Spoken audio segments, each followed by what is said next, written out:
بسم اللہ الرحمن الرحیم۔ السلام علیکم ناظرین۔ شہید کربلا اور خاتون کربلا رضی اللہ عنہما۔ جی ہاں ناظرین، آج ہم بات کریں گے سیدنا امام حسین کی بہن زینب بنت علی رضی اللہ عنہا۔ ان کے حالات و واقعات کے بارے میں آپ کو تفصیل سے بتائیں گے۔ تاریخ میں جب بھی شہید کربلا سیدنا امام حسین کا تذکرہ آتا ہے تو ان کی بہن زینب بنت علی رضی اللہ عنہا کے حالات و واقعات بھی سامنے آ جاتے ہیں۔ زینب بنت علی رضی اللہ عنہا حضور پاک کی نواسی، شیر خدا علی المرتضیٰ اور خاتون جنت فاطمہ زہرا کی نور نظر اور شہید کربلا حسین بن علی رضی اللہ عنہ کی بہادر اور جرأت مند بہن تھیں۔ یہی نہیں بلکہ وہ اون و محمد کی والدہ بھی ہیں، جو اپنے عظیم ماموں حسین بن علی رضی اللہ عنہ کے ساتھ میدان کربلا میں خلعت شہادت سے سرفراز ہوئے۔ حضرت زینب کی ولادت 4 ہجری میں ہوئی۔ حضور صلی اللہ علیہ وسلم کی رحلت کے وقت ان کی عمر 6 سال سے کچھ زائد تھی۔ حضرت زینب علیہ السلام کی ولادت کے وقت حضور صلی اللہ علیہ وسلم جہاد کے لیے مدینہ سے باہر تشریف لے گئے تھے۔ جب مدینہ منورہ پہنچے تو آپ نے اپنی نومولود نواسی کو گود میں اٹھا لیا، لعاب مبارک اس کے منہ میں ڈالا اور کھجور چبا کر کھلائی، پھر فرمایا، یہ مجھے بہت پیاری لگ رہی ہے۔ یہ اپنی نانی خدیجہ رضی اللہ عنہا سے بہت زیادہ مشابہت رکھتی ہے۔ آپ صلی اللہ علیہ وسلم نے اپنی بڑی بیٹی کے نام پر اپنی اس نواسی کا نام بھی زینب رکھا۔ 6 سال کی عمر میں حضرت زینب نے اپنے والدین کے علاوہ اپنے نانا جان سے اس قدر تربیت حاصل کر لی تھی کہ اپنی بے مثال ذہانت اور فطانت کی وجہ سے وہ اسلام کے بنیادی عقائد و ایمانیات پر بہت اچھی گفتگو کر لیتی تھی اور اپنی گفتگو میں برموقع اشعار بھی پڑھتی تھی۔ انہیں حضرت محمد صلی اللہ علیہ وسلم کے ساتھ 5 سال کی عمر میں حج کی سعادت بھی ملی۔ ان کی والدہ حضرت فاطمہ بھی حضور صلی اللہ علیہ وسلم کی رحلت کے 6 ماہ بعد انتقال فرما گئیں۔ یوں حضرت زینب بہت چھوٹی تھی جب ماں کی ممتا سے محروم ہو گئیں۔ حضرت علی نے اپنی بیٹی کی بہت اچھی تربیت کی۔ ان کی شادی آپ نے اپنے بھتیجے حضرت عبداللہ بن جعفر بن ابی طالب سے کر دی۔ انہی سے ان کے بیٹے اون و محمد پیدا ہوئے۔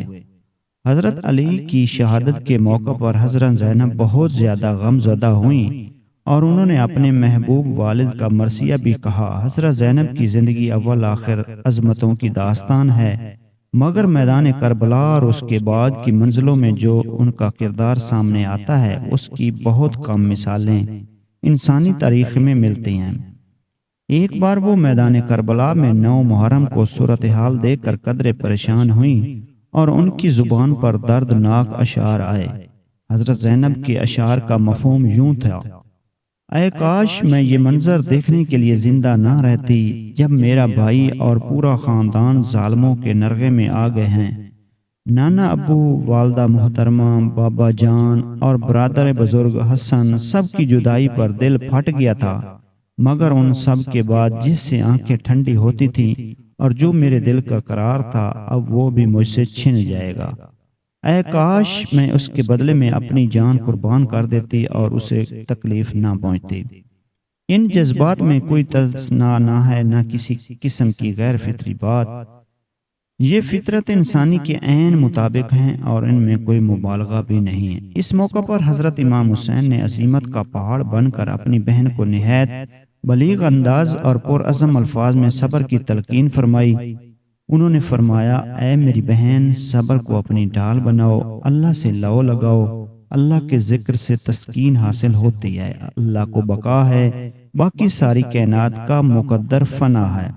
ساری کائنات سے اعلیٰ و ارفع اور مقدس ہستی ہمارے نانا جان کی تھیں، وہ بھی دنیا میں ہمیشہ نہیں رہے۔ ہمیں انہی کے اسوہ حسنہ کی پیروی کرنا ہے۔ میدان کربلا کا معرکہ گرم ہوا تو سب سے پہلے حضرت زینب کے نوعمر بیٹے اون محمد بن عبداللہ یزیدی فوجوں کے مقابلے پر نکلے۔ وہ بڑی بہادری سے لڑے اور جامِ شہادت نوش کیا۔ ان کے دادا جعفر اور والد عبداللہ بھی شیر دل تھے اور وہ خود تو شیر خدا کے نواسے تھے۔ پورے قافلے میں سے صرف نوعمر زین العابدین جو شدید بیمار تھے بچ پائے۔ کچھ بدبختوں نے زین العابدین پر ہتھیار اٹھانا چاہے، مگر حضرت زینب ان کے سامنے کھڑی ہو گئیں اور فرمایا، خدا کی قسم جب تک میں زندہ ہوں میرے بیمار بھتیجے کو کوئی قتل نہیں کر سکتا۔ حضرت زینب نے غم اور الم کے اس موقع پر اپنے نانا محبوب خدا صلی اللہ علیہ وآلہ وسلم کی روح کو مخاطب کیا اور میدان جنگ کا دردناک نقشہ کھینچا، جہاں اہل بیت کے لاشیں بکھرے پڑے تھے اور جہاں آپ کے محبوب نواسے کا بے سر جسم پڑا تھا۔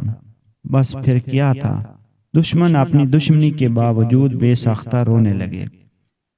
قافلہ اہل بیت کو یزید کے دربار میں لے جانے کے لیے کربلا سے دمشق کی جانب سفر شروع ہوا تو یزیدی فوجوں کے حصار میں اسیران اہل بیت کو پہلے کوفہ کے ظالم گورنر عبید اللہ بن زیاد کے دربار میں پیش کیا گیا۔ قافلے کا گزر کوفہ کے بازاروں میں سے ہوا تو بے وفا کوفی ہزاروں کی تعداد میں اس منظر کو دیکھنے کے لیے گھروں سے نکل آئے۔ اس موقع پر حضرت زینب سے کوفیوں کی عہد شکنی اور غداری پر خاموش نہ رہا گیا۔ انہوں نے ان کو مخاطب کرتے ہوئے فرمایا، اے دھوکے بازو، بد عہدی کرنے والو، خدا تمہیں کبھی سکون عطا نہ کرے۔ تم نے میرے بھائی کے ساتھ جو غداری کی اس نے ثابت کر دیا کہ تمہارے خمیر میں خیر نہیں۔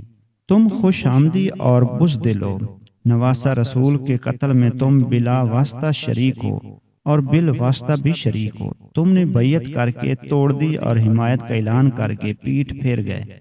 یاد رکھو تم خدا کے قہر سے نہ بچ سکو گے۔ دمشق پہنچنے سے پہلے کوفہ کے گورنر عبید اللہ بن زیاد نے کوفہ میں دربار منعقد کیا اور اسیران کربلا اس کے سامنے پیش کیے گئے۔ بدبخت عبید اللہ بن زیاد نے اس مصیبت زدہ اور غم سے چور خانوادہ رسول کے قافلے کو اذیت پہنچانے کے لیے بہت بےہودگی اور یاوہ گوئی کا مظاہرہ کیا۔ اس کے یہ الفاظ تاریخ کے صفحات میں خود تاریخ کے لیے اذیت کا باعث ہیں۔ اس نے کہا، خدا کا شکر ہے کہ اس نے تم لوگوں کو رسوا کر دیا، نعوذ باللہ، اور تمہاری منحرف سوچ کو نیچا دکھا دیا۔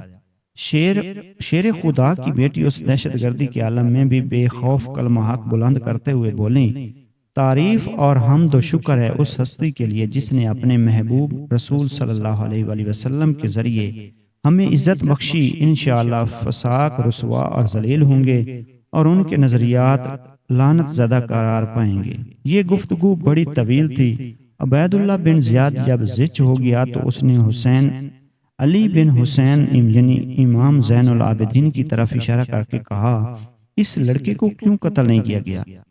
اسے میرے سامنے قتل کر دیا جائے۔ حضرت زینب اپنے بھتیجے سے لپٹ گئیں اور فرمایا، پہلے مجھے قتل کرو پھر اسے قتل کرنا۔ آخر ابن زیاد کو اپنا فیصلہ بدلنا پڑا۔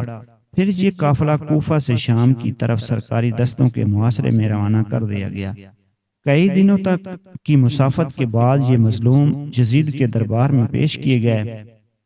نواسہ رسول کا مبارک سر، جسے حضور پیار سے بوسہ دیا کرتے تھے، نیزے کی انی پر پرویا ہوا تھا۔ یزید کے دربار میں ان کو پیش کیا گیا۔ اس نے سیدنا حسین کا سر دیکھ کر کہا کہ میں نے اسے نیزے پر پرونے کا حکم نہیں دیا تھا۔ یہاں بھی یزید کے ساتھ جو مکالمہ ہوا اس میں بھی حضرت زینب نے کمال حکمت اور دانش اور جرأت و بہادری کے ساتھ اس کے تمام اعتراضات اور خرافات کا بھرپور جواب دیا۔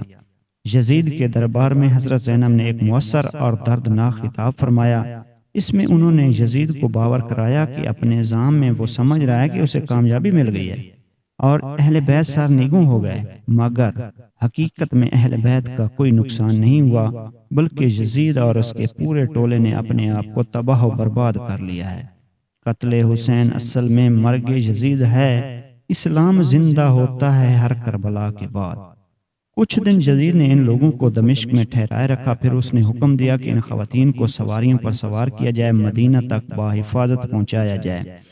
یزید نے صحابی رسول حضرت نعمان بن بشیر انصاری کو، جو دمشق میں مقیم تھے، ذمہ داری سونپی کہ وہ اپنی نگرانی میں قافلے کو مدینہ تک پہنچائے۔ اونٹوں پر محمل رکھ دیے گئے۔ حضرت زینب نے فرمایا کہ محملوں پر سیاہ چادریں ڈال دی جائیں، اس لیے کہ محملوں میں حضور کی بیٹیاں سوار تھیں اور سفر لمبا تھا۔ ان کو یہ سفر پردے میں کرنا تھا کہ ان پر کسی کی نظر نہ پڑے۔